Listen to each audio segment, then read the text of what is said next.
Esta es la segunda parte sobre los videos de fisiología renal, en la cual hablaré sobre la función hidroelectrolítica del riñón, la reabsorción del sodio, potasio y todo lo que está en este índice. Puedes saltar al minuto que te interesa, aunque te recomiendo verlo completo y también ver la primera parte para comprender los conceptos que hablaré acá. Vamos a meternos al equilibrio del sodio, que es el ion más importante del cuerpo humano y también el más abundante del líquido extracelular. ¿Por qué es el más importante? Porque la cantidad de sodio que hay en el líquido extracelular determina el volumen del líquido extracelular y por ende el volumen plasmático, el volumen sanguíneo y la presión arterial. Esto significa que la reabsorción del sodio va a ser clave para regular la presión arterial. Como sabemos, los riñones deben asegurar a diario que la excreción de sodio sea exactamente igual a la ingesta de sodio, un proceso de ajuste llamado equilibrio del sodio. Si una persona ingiere 150 equivalentes de sodio al día, debe excretar exactamente 150 equivalentes. Si la ingesta es mayor que su excreción, se tendrá un equilibrio positivo de sodio, lo que significa un aumento del volumen sanguíneo y por ende un aumento de la presión arterial, ocasionando edemas, porque el sodio jala agua. Por el contrario, si la excreción es mayor que la ingesta, hay un equilibrio negativo de sodio. Cuando se elimina en exceso de sodio, el contenido del sodio del líquido extracelular disminuye, obviamente.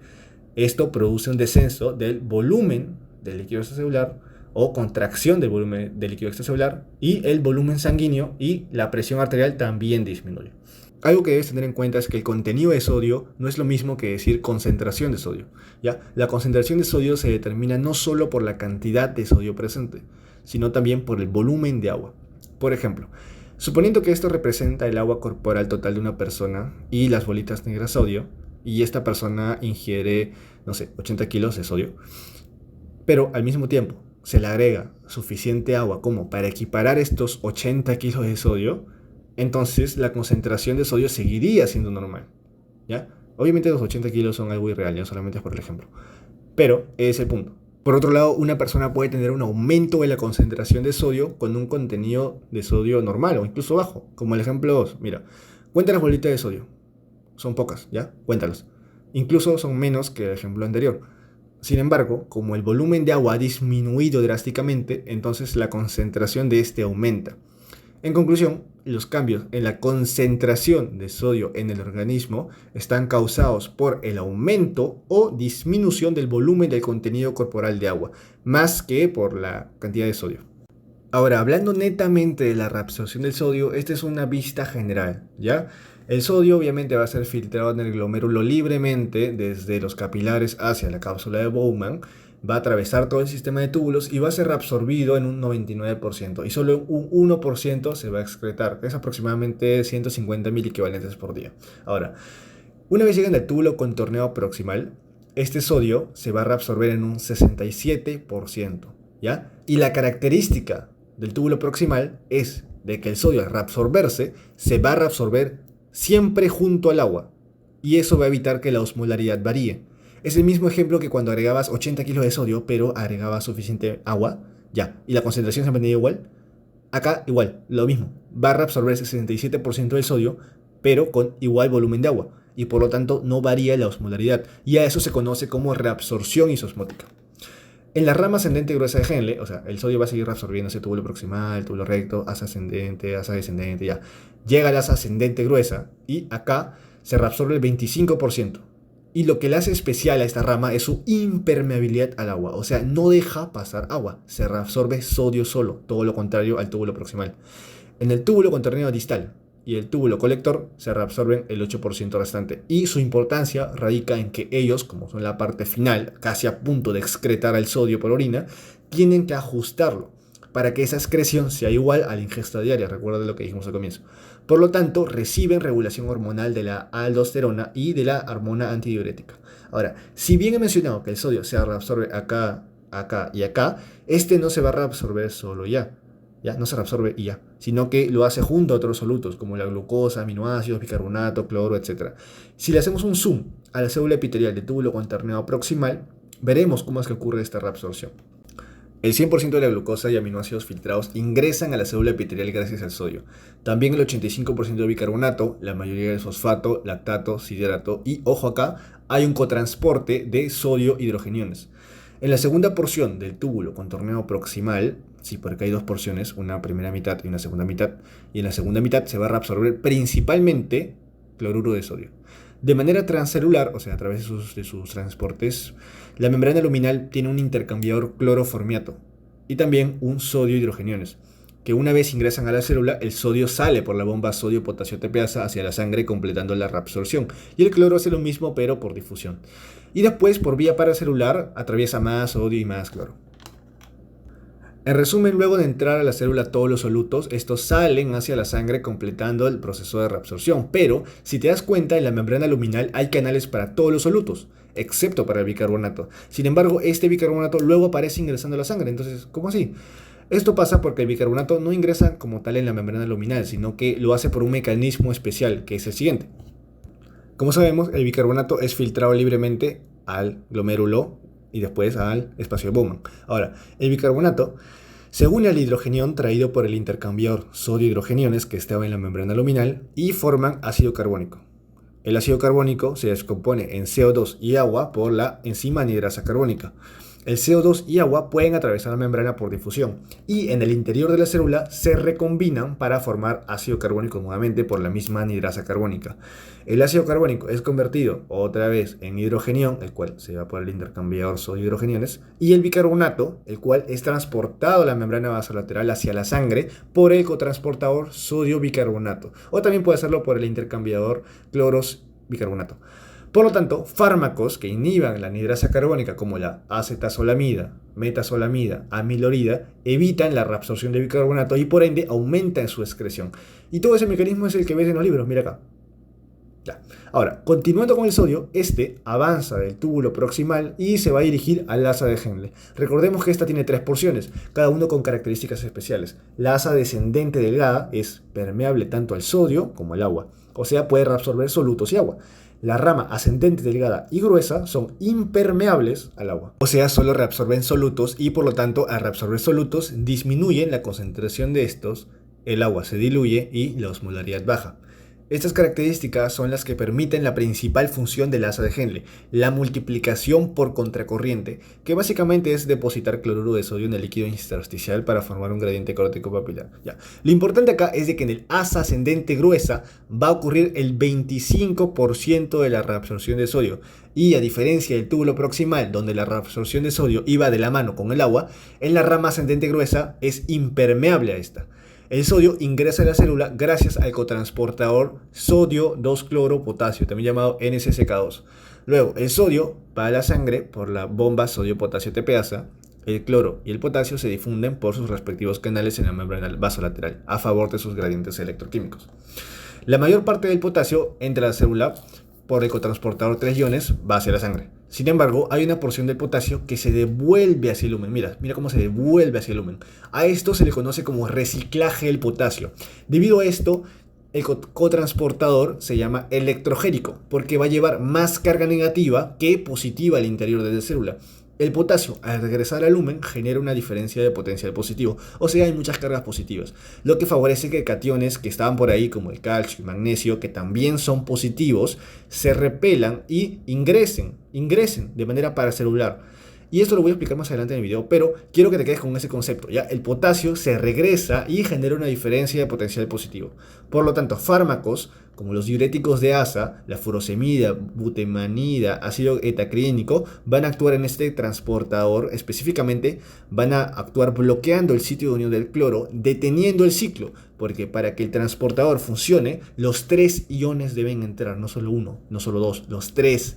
Y al impedir la reabsorción de sodio, este puede ser excretado hasta un 25% si la dosis es alta, provocando así una intensa diuresis, o sea, orina, que sirve para el tratamiento de, por ejemplo, edemas. Luego, el sodio va a llegar al túbulo contorneado distal. Este túbulo contorneado distal se va a dividir en dos partes, igual que pasaba con el túbulo proximal. Una inicial y una final, o una primera mitad y una segunda mitad. En la porción inicial se va a reabsorber el 5% del sodio filtrado mediante un cotransportador sodio-cloro en la membrana luminal. El sodio ingresa a la célula y sale hacia la sangre por el mismo mecanismo, la bomba sodio-potasio TPasa, mientras que el cloro sale de la célula por sus canales de cloro en la membrana basolateral. Este segmento del túbulo también es impermeable al agua, Por lo tanto, el sodio y cloro van a ser reabsorbidos sin agua, lo que diluye más el líquido tubular. Por eso se le conoce como segmento diluyente cortical. Cortical porque está en corteza renal, ¿no? En cambio, el asa ascendente gruesa de Henle se encontraba en la médula. Y por eso se llama segmento diluyente medular. Ahora, fármacos que actúan aquí son los diuréticos tiazídicos, como la clorotiazida, hidroclorotiazida y metolazona. Estos se van a unir al lugar del cloro del cotransportador sodio-cloro e impedir el ciclo, inhibiendo así la reabsorción de sodio en este segmento. Por otra parte, la segunda mitad o segunda porción del túbulo contorneado distal y el túbulo colector son anatómica y funcionalmente similares y por eso se explican juntos. Ambos tienen dos tipos de células, las células principales y las células alfa intercaladas. Las células principales con P de potasio se encargan de la secreción la secreción de potasio, además de la reabsorción de sodio y agua. Las células alfa intercalares se escribe sin H, ¿ya? Pero lo pongo con H para que te acuerdes que secreta hidrogeniones, con H, hidrogeniones, y al mismo tiempo reabsorbe potasio, pues. Como estamos hablando del equilibrio del sodio, solo vamos a ver el mecanismo de las células principales. A pesar de que vamos a reabsorber solo el 3% de sodio, es muy poco comparado con otros segmentos. Este segmento va a ser importante porque van a determinar la cantidad a excretarse, es decir, van a ajustar la reabsorción del sodio. Esto gracias a canales especiales que, a diferencia del resto de la nefrona, atraviesa solo sodio, ¿ya? Solo sodio, no transporta otro soluto.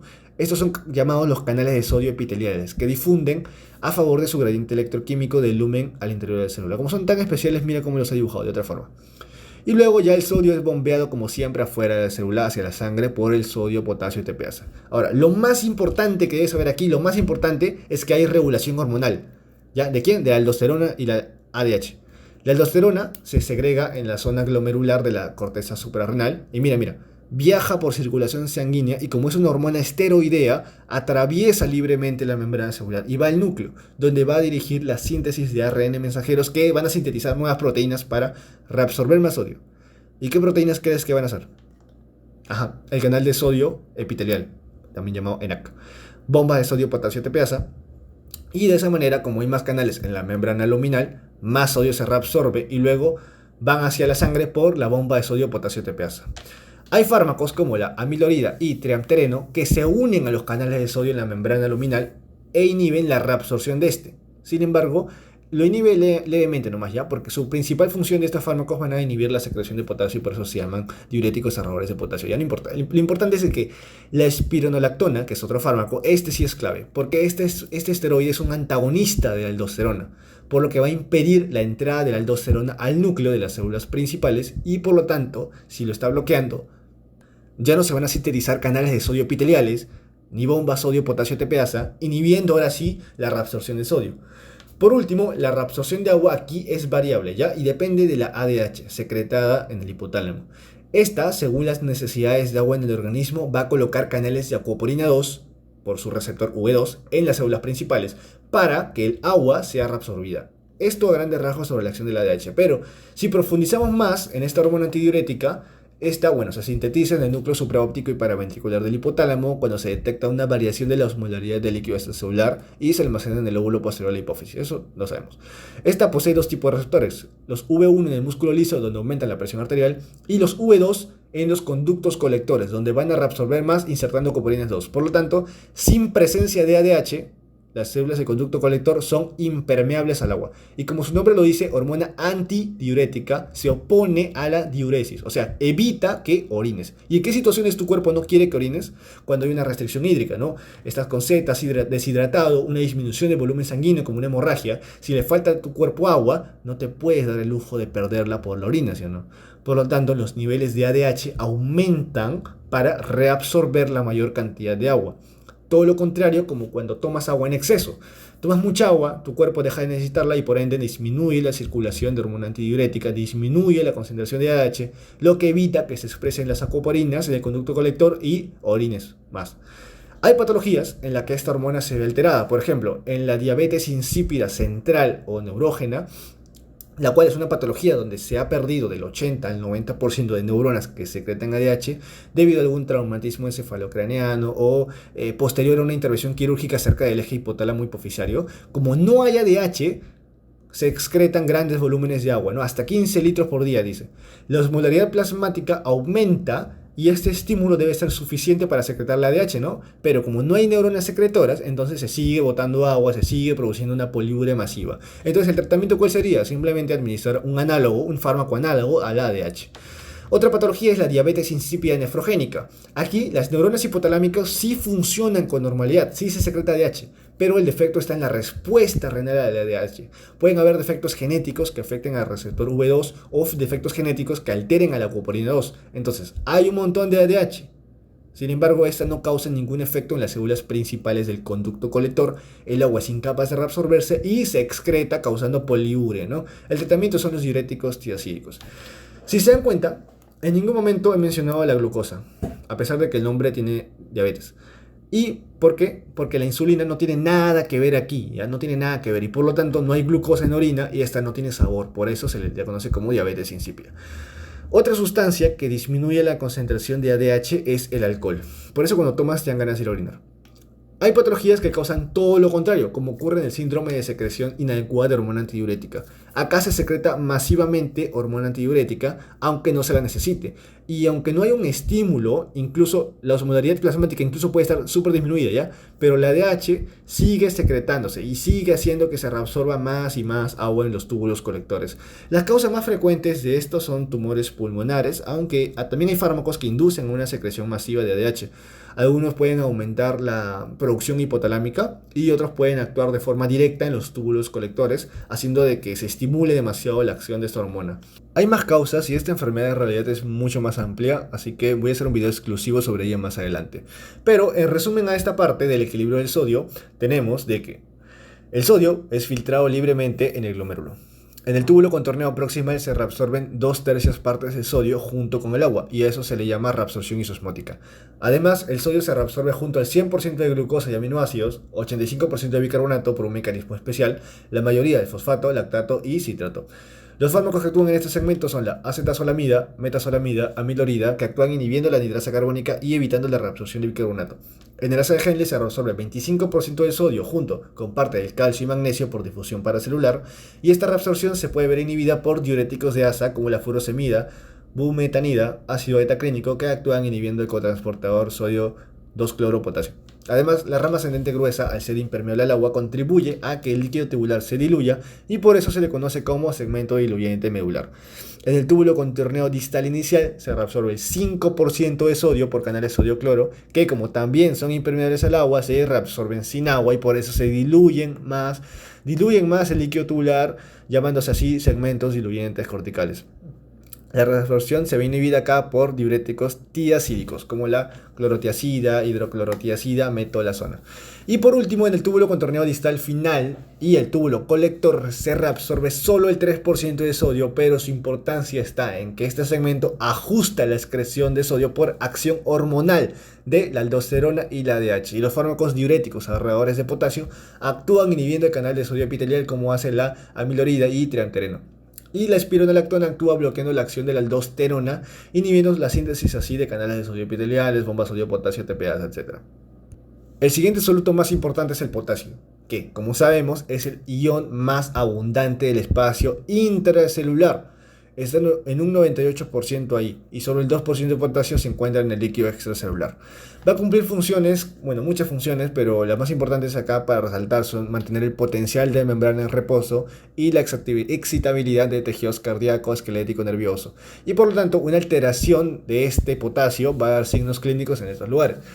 Al igual que en el sodio, en el potasio también hay que mantener su equilibrio, tanto interno, que hace referencia a que el sodio se mueve a través de membranas celulares, o sea, una salida excesiva de potasio al líquido extracelular, como es la sangre, va a producir hiperpotasemia.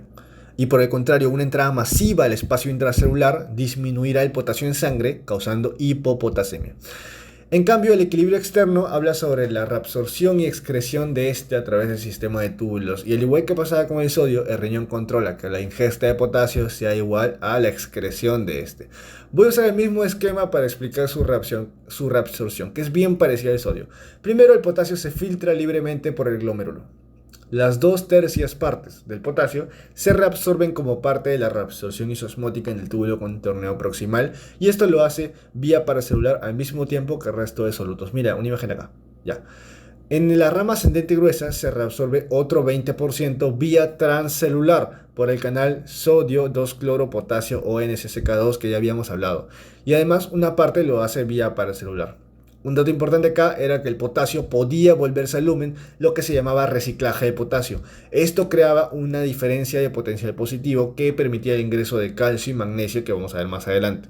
Y por último, en el túbulo distal y túbulos colectores se va a ajustar la excreción de potasio gracias a sus dos tipos de células principales con P de potasio porque secreta potasio y las células intercalares con H de hidrogeniones porque secretan hidrogeniones. Pero para que esto suceda reabsorbe potasio. Ahora, para que el potasio sea expulsado de una célula, escuche bien, para que el potasio sea expulsado de la célula tiene que haber demasiado potasio adentro, ¿sí o no? Como hay demasiado potasio intracelular que no cabe por una cuestión electroquímica y por ende va a ser secretado al lumen tubular. Otra razón para que el potasio sea expulsado es que aumenten las cantidades de canales que expulsan potasio y estos son llamados los canales ROMK. Y justo eso ocurre con la aldosterona. ¿Te acuerdas de esta diapositiva, no? Es la misma que la del sodio. La aldosterona, al ser una hormona esteroidea, atraviesa la membrana celular, llega al núcleo y promovía la síntesis de canales de sodio epiteliales y bomba sodio-potasio tepeasa. De esta manera aumenta la reabsorción de sodio a la sangre, pero al mismo tiempo estas bombas sodio-potasio están metiendo potasio a la célula. Y este potasio, mira, se empieza a acumular. Y como había mencionado, un estímulo para que el potasio sea excretado, sea expulsado, es que aumenta su concentración intracelular. Y eso está ocurriendo. Por eso otra función de la aldosterona también es sintetizar canales ROMK que permitan la excreción de este potasio acumulado. Y justamente los diuréticos ahorradores de potasio, como la amilorida y triamtoreno, inhiben la reabsorción de sodio. Y como no hay sodio entrando a la célula por el lumen, entonces la bomba en el lado contrario tampoco puede meterla. Y la espironolactona, que es un antagonista de la aldosterona, impide la síntesis de canales de sodio epiteliales, la bomba de sodio potasio tepeasa, y también inhibe la síntesis de canales ROMK, impidiendo así que el potasio sea excretado de la célula y se mantenga en la sangre. Por eso se le conoce como diuréticos ahorradores de potasio. ¿Y en qué patologías se pueden usar? Por ejemplo, en el hiperaldosteronismo primario, o también llamado síndrome de Cohn, en el cual por algún tumor se secreta de manera excesiva la aldosterona, ¿no? en la glándula suprarrenal, lo que hace que aumente de forma masiva la reabsorción del sodio y por lo tanto también una desproporcionada excreción de potasio, causando hipopotasemia, porque estás expulsando demasiado potasio sérico. Así que el tratamiento sería uno extirpar el tumor, pero por mientras se le administra espironolactona que inhibe los efectos de la aldosterona, reduciendo así la secreción de potasio. Ahora, todo lo contrario ocurre en la célula intercalar. Esta, por lo general, va a disminuir la secreción de potasio y aumentar la secreción de hidrogeniones. Algo que debes saber es que cuando escuches potasio, siempre lígalo con el pH y los hidrogeniones. Van de la mano, potasio y hidrogenión, siempre juntos. Por ejemplo, en situaciones de acidosis, donde hay demasiados hidrogeniones en sangre, un mecanismo de compensación será excretarlos por la orina. Y para eso tienes que entrar a la célula epitelial para tamponar. Y el potasio sale a la sangre para mantener la electroneutralidad. De esta manera provoca hiperpotasemia. Y al mismo tiempo los hidrogeniones son expulsados al lumen por un intercambiador hidrógeno-potasio tepeasa y termina siendo expulsado en orina en forma de amonio. Lo contrario ocurriría en una alcalosis, donde hay deficiencia de hidrogeniones en sangre. Aquí los hidrogeniones salen de las células para ayudar al tamponamiento y el potasio entra para mantener la electroneutralidad.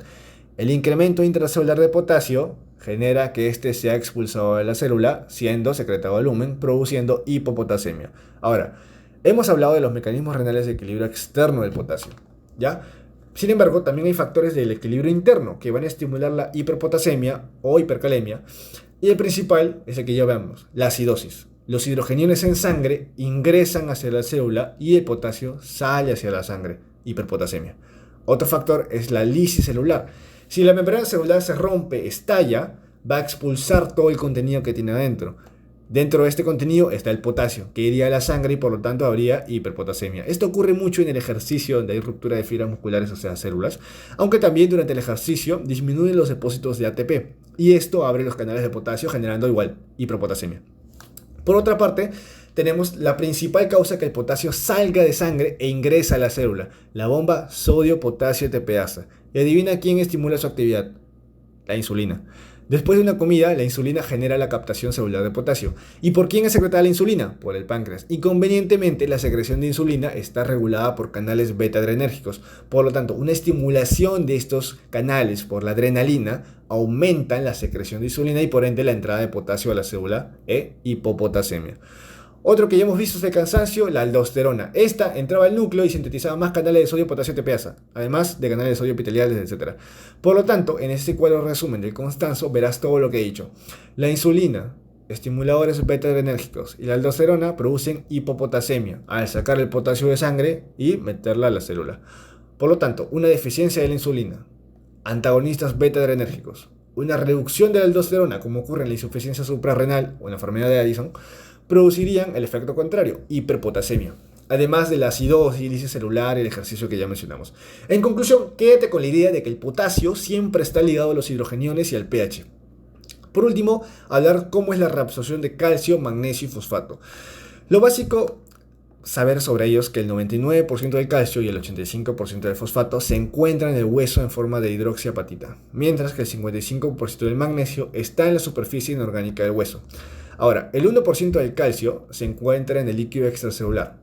De este porcentaje, el 40% va a estar unido a proteínas, por lo que no se podría filtrar porque acuérdate que la membrana basal glomerular impide el paso de proteínas, y el 60% está libre, por lo que ese 60% libre sería nuestro ultrafiltrable. Ahora, al costado tenemos una representación de la nefrona y vamos a ver cómo es que se reabsorbe el calcio.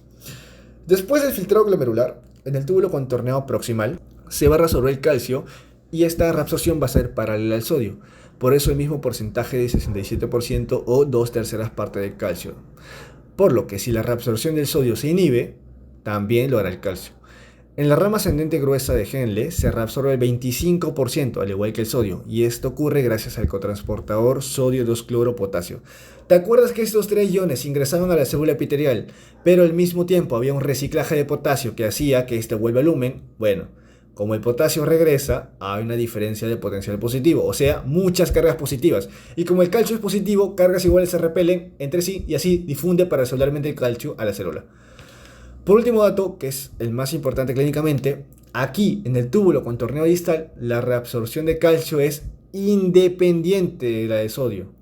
Por lo tanto, si hay o no hay sodio, no importa, porque el calcio ya no depende de él, sino que su reabsorción está regulada por la paratormona, la cual estimula y aumenta la reabsorción de este.